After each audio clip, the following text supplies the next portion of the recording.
بسم اللہ الرحمن الرحیم۔ لاکھوں درود پاک حضرت محمد صلی اللہ علیہ وآلہ وسلم اور آپ صلی اللہ علیہ وآلہ وسلم کی آل پر۔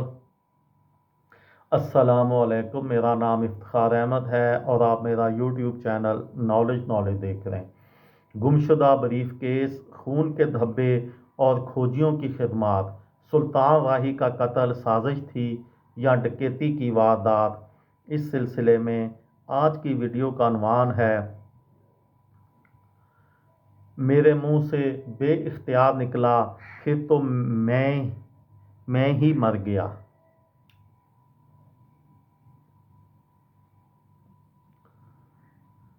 کچھ عرصے بعد گوجرانوالہ پولیس نے سلطان راہی کے قتل کے الزام میں ایک شخص ساجد عرف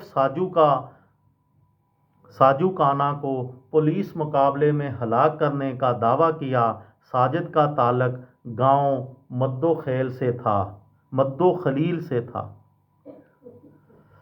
جس مقام پر سلطان راہی کا قتل ہوئے اس جگہ کا مدو خلیل سے فاصلہ لگ بھگ 10 کلومیٹر کا ہے۔ تو کیا ساجد عرف ساجو ہی سلطان راہی کا قاتل تھا؟ اس سوال کا جواب جاننے کے لیے اس وقت کی تفتیشی ٹیم کے رکن اور سابقہ پولیس افسر کو وہ نامہ نگاروں نے تلاش کیا۔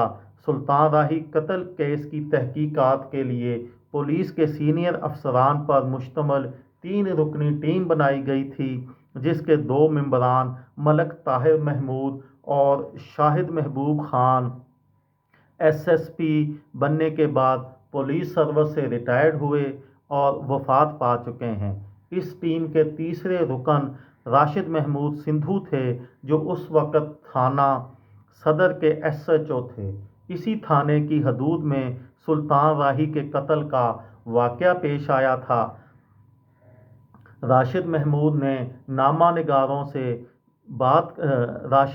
سندھو نے نامہ نگاروں سے بات کرتے ہوئے بتایا کہ ان کو وہ رات اب بھی یاد ہے۔ اس روز وہ ایک اشتہاری ملزم کی گرفتاری کے لیے لاہور میں موجود تھے۔ رات 12 بجے تھانے واپس آ کر سونے کا ارادہ ہی کر رہا تھا کہ ایک کال آئی۔ راشد کہتے ہیں کہ فون کرنے والے نے بتایا کہ سلطان راہی کا قتل ہو گیا ہے۔ میں نے کہا پھر میں کیا کروں؟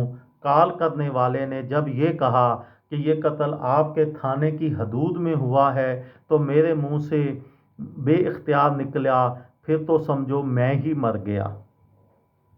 راشد محمود کے مطابق انہیں اندازہ ہو چکا تھا کہ یہ ایک ہائی پروفائل قتل کی واردات ہے جس پر پورے ملک کی نظریں ہوں گی۔ وہ کہتے ہیں کہ میں نے فوری طور پر نفری ساتھ لی اور جائے وقوع کی طرف روانہ ہوا۔